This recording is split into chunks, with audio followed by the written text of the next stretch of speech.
Bonjour et bienvenue dans les minutes MLOps. Dans cette vidéo, je vais vous présenter l'organisation du projet et du workflow de travail dans sa globalité. L'idée n'est pas de tout comprendre dans les détails, mais vraiment de faire un aperçu global. Alors, vous avez cloné le projet, et dans ce projet, il y a 3 répertoires principaux. Le premier répertoire important, c'est le répertoire train, qui va contenir tout le code associé à l'entraînement. Et ici, on va retrouver des sous-répertoires qui correspondent chacune à une tâche précise du workflow. Cet entraînement, on l'exécutera dans Azure ML, et chaque répertoire correspond à une boîte ici dans Azure ML. Ensuite, il y a le répertoire production, qui lui va contenir le code de notre API et le code de notre web app. Et finalement, dans les répertoires importants, il y a le répertoire package qui, lui, va contenir des packages Python qui sont communs, qui sont le code commun entre l'entraînement et la production.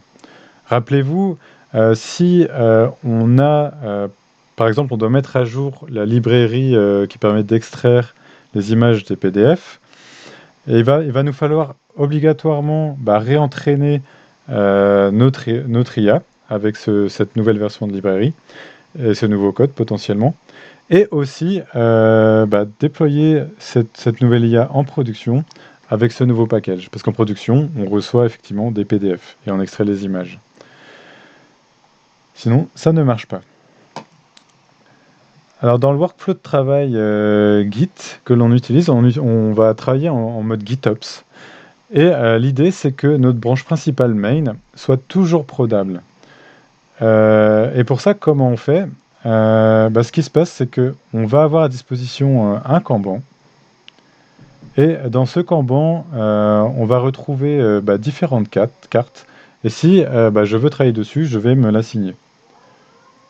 Une fois que je me le suis assigné, je peux travailler dans une branche isolée dans le Git que j'ai créé. Et quand je suis content, je peux créer ce qu'on appelle une pull request, une demande de validation.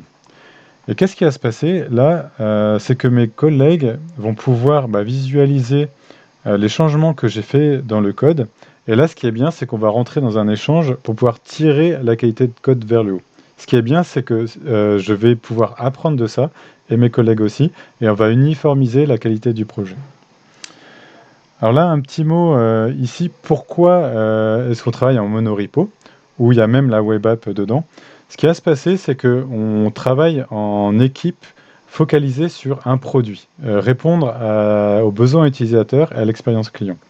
Et en travaillant ainsi, web designer, data scientist, développeur, ce qui se passe, c'est qu'avec une carte dans le Kanban, c'est-à-dire dans mon board, je vais pouvoir l'associer à une pull request, et ce qui va permettre que, imaginez que ma carte a un impact sur ma partie web, sur ma partie train, sur ma partie production, je vais pouvoir le visualiser, et quand je repartirai sur la branche main, je pourrai voir tout le code qui était associé à cette demande de modification. Hop. En plus de toutes ces validations, donc là par exemple j'ai modifié du code qui touche au package commun. Donc je vais pouvoir voir que ça touche la partie production et la partie entraînement. Il va se jouer une série de validations appliquées par une intégration continue. Alors qu'est-ce que c'est une intégration continue? C'est un ensemble de tâches qui vont s'exécuter dans le cloud ici, pas sur mon ordinateur mais ailleurs, qui vont permettre de jouer une série d'automatisations. Alors, qu'est-ce qui se passe dans celle-là? Alors, on utilise des GitHub Actions. GitHub Actions, par défaut, il faut placer dans un répertoire .github workflows des fichiers YAML avec cette syntaxe particulière où on peut chaîner des commandes ici bash. Donc, on va aller dans le détail pour voir qu'est-ce qui se passe à chaque pull request. Donc, il se joue un workflow global à chaque fois. Il va y avoir des tâches qui ici vont s'exécuter en parallèle de contrôle de qualité de code sur mon JavaScript, sur mon Python. On va construire ma web app, mon application web. Et là, il y a un workflow qui est séquentiel où je vais jouer des tests unitaires sur ma partie package commun, Python. On va construire ces packages et on va même aller les publier dans Pip, qui est le gestionnaire de packages qui est dans le cloud de Python. On va ensuite pouvoir récupérer ces packages et jouer les tests unitaires de mes petites boîtes de la partie entraînement. On va taguer mon commit. Ensuite, on va pouvoir déclencher l'entraînement dans Azure ML. C'est-à-dire que là, mes petites boîtes vont s'exécuter. Et en sortie, je vais récupérer deux sorties. Donc il y aura mon modèle généré qui sera publié dans un modèle registry que propose Azure ML et un jeu de données qui va me permettre de tester mon environnement ISO production. Une fois que j'ai fait ça, que tout mon pipeline s'est généré, j'ai oublié de dire que chaque petite boîte, faut pas avoir peur de les rejouer parce que si aucune entrée et sortie n'a été modifiée, Azure ML va va pas la rejouer et va juste reprendre directement la sortie. Donc, qui va permettre de gagner beaucoup de temps. En sortie, on va récupérer la version du modèle. On va pouvoir construire notre Docker qui héberge notre API, qui expose notre API.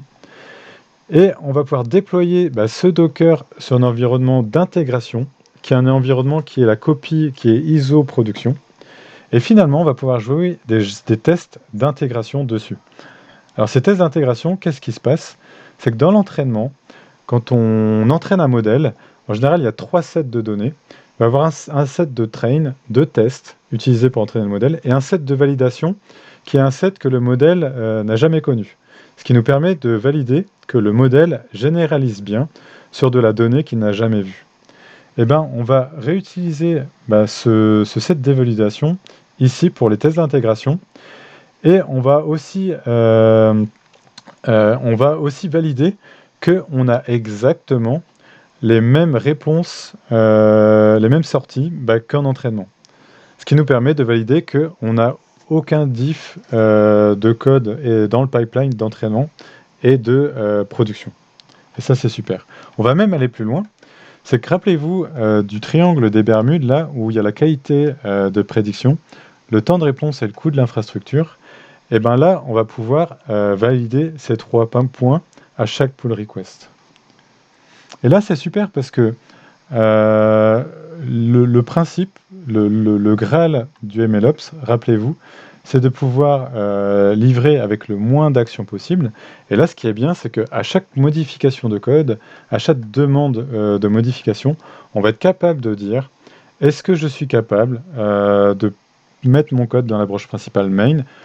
Et est-ce que je suis serein pour dire, oui, ce code peut partir en production? Merci beaucoup et à bientôt pour d'autres vidéos.